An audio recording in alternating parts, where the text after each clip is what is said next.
ever competed, like, in a talent competition or beauty pageant, maybe?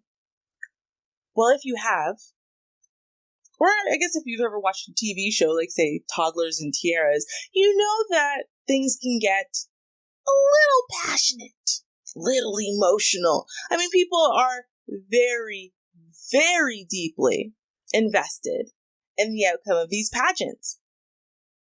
Now, I have got an amazing story time with Ruby for y'all in this subject area. But before we get there, let's take a look at what happened in the news as to why I would possibly be bringing this up today, of all days.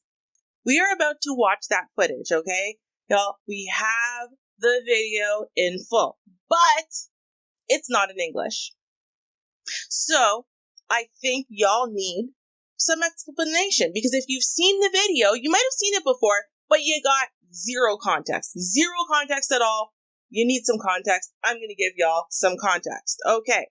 And before we delve into this, okay, we have to thank the submitter of this story. Shout out to Charwilly. Thank you so much for the story. Trust me, we needed a little comedic relief today, right? Am I right, y'all? I'm pretty sure I'm right. Okay. So as you can see right here in the film, okay, we are moments away from one of the top two contestants being crowned. Okay. Now, what is the event? The event is the Miss Gay Mato Grosso 2023 pageant in Brazil. Okay. Now, this was held on Saturday, and let's just say things were interrupted, the crowning process, that is, in quite an unceremonious way. Now, the two frontrunners we have here are Miss Varzea Grande Emannuelly Belini and Miss Cueba Nathally Becker. And they're standing on the stage, they're holding hands, because oftentimes, right, it's not the two pageant people competing who are going to behave badly. It's normally their supporters, right? Let's keep it a buck. At this point, I don't want to spoil it for y'all, so we are going to now watch the clip, because I don't want to spoil it. I just wanted to give y'all some of the context, because the thing is not in English, okay? And so now, we're going to see between these two lovely contestants who wins and then who comes in to interrupt the day. Miss Mato Grosso Gay 2023 é do município de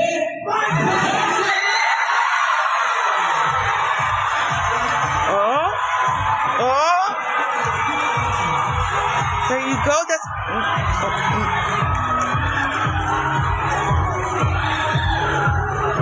wow.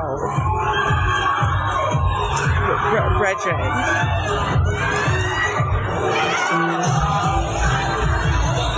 Yo, like, they're trying to get him off the stage. They're gonna chase. Alright, now that we have the context, we are gonna watch it again, but I'm gonna give you a few more details before we watch it again, okay? So, who was that? That was the husband of the contestant who came in second place. Wow. Talk about really absorbing in Abby Lee Miller's lesson that second is the first to lose. Like, oh my. Now, pageant officials did condemn this man's actions, and they said they're going to be taking appropriate legal measures. Now, the winner, right, which you could see, that would be the woman that is on the left-hand side, okay? That is Ms. Belini. Ms. Belini was the winner. So the husband in question is the husband of Miss Cueba Nathally Becker. Now, I'm going to give you the details again. You're going to take a look, okay? So watch really closely. What you're going to see as soon as the announcement is made, right, the pageant official goes to actually place the crown, right, on Ms. Bellini's head. Now, at that time, Ms. Bellini's all like, oh, I can't believe it's me, you know, like they're bending over and stuff, so it's taking a moment. In that moment, okay, Ms. Becker's husband jumps up on the stage and snatches that crown out of probably a shocked and bewildered pageant worker's hand, and chucks the crown. Now, at that point, the husband, that's not enough. This husband is going to take Miss Becker off of the stage, right? He's trying to get her to leave the stage at least, right? And then he returns to grab the crown and throw it to the ground. Several audience members can be heard screaming, and security eventually stepped in to remove him from the stage. Well, they tried, but you can see that even that was a mission. So now let's take a look at it again, given the fact that you have these more details, right? Miss Mato Grosso Gay 2023. So there you can see the crown. You can see the crown is passing back and forth. And they're like, oh, they're about to crown her. Belini bends over. Oh, where's the husband? Where's the husband? The husband comes, seems from out of the blue, jumps on that stage, chucks that crown, because he ain't about that life. Now he tries to drag his wife off of the stage, chucks the crown again, because someone tried to hand it back. And now security's coming to try to remove this overly irate husband. Now, in addition to vehemently opposing and forsaking the behavior of Miss Cueba's husband, right? They also wanted to say, the pageant officials also wanted to say that they sympathize with the elected miss as well as with the miss who was in second place, since she is not responsible for attitudes of third parties. A similar incident had actually occurred already in 2021. Wow. When Pushpika De Silva, a pageant queen who won the title of Mrs. Sri Lanka, said she was injured after her crown was forcefully removed from her head on stage by a former winner. By a former winner. Like, dude, you can only win, you can only win once. You don't get to win again. So why are you ripping people's crowns off? What? The incident was captured on a televised broadcast of the ceremony, which showed Pushpika De Silva being named the 2020 winner of Mrs. Sri Lanka before her crown was taken by Caroline Jury, who won the pageant in 2019. She had claimed De Silva was divorced, which is against the pageant's rules, but De Silva clarified in a Facebook post that she was separated.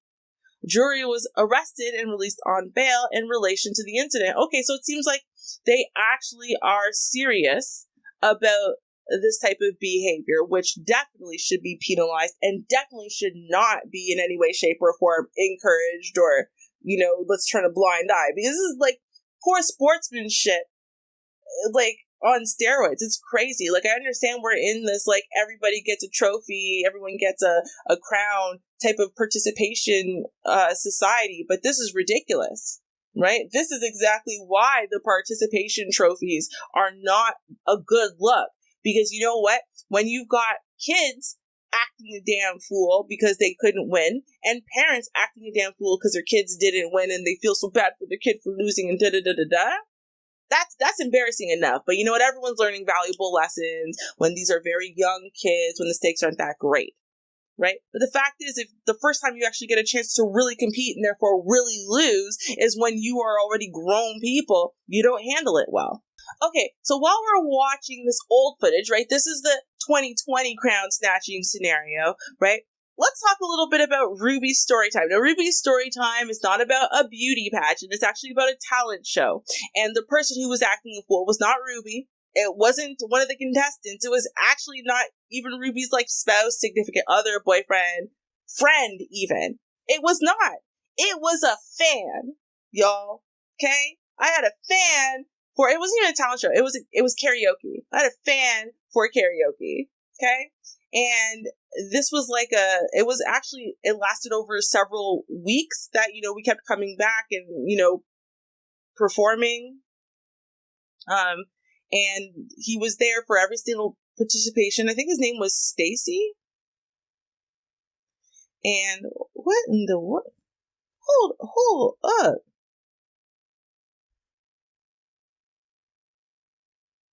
So trying to put it on her head, and then they put it on her head instead?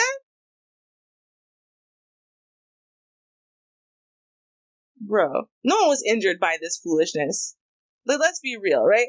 No, Miss Sri Lanka went injured by no one's fool. This was some foolishness. This is some bitter nonsense, but it was not any type of injury. But anyway, in the situation with Ruby here now, okay? I remember the guys, I'm pretty sure his name was Stacy, but anyway, he had come out for like every competition. He was so sure I was gonna win, and it's not like I was in the top 3. I think I was second place maybe or third. I wasn't first, and like he couldn't take it. I was fine for the record, right? And he couldn't take it. Like, I mean, he was yelling and screaming and talking about setups and talking about racism. This is like a white guy. It's like he was even like a black guy. Talking about racism and setups and da-da-da. And he, like, literally had to be carried out forcefully by, like, just like big dudes that happened to be at the bar. Like, this was not like even like a big busy place, and he had to be carried out. And he's like, "Joe, I'm on your team. You got robbed. You got robbed." Like, this is a really dramatic scene. I wish they had cell phone cameras like to the extent that they have them now, because this was a long time ago. This is like almost 20 years ago, right? So, but it was really funny. It was like, wow, I didn't know people were that attached to my singing, right? But I mean, like, yo, people act up. People act damn fool. They get overly invested in this foolishness, okay? It's just a competition. It's just a competition. And now, the woman's husband is going to prison or jail or whatever. Maybe have to pay an expensive fine. I don't know. Was it that worth it? Was it that serious? Mr. Becker? Was it? What do y'all think about this foolishness?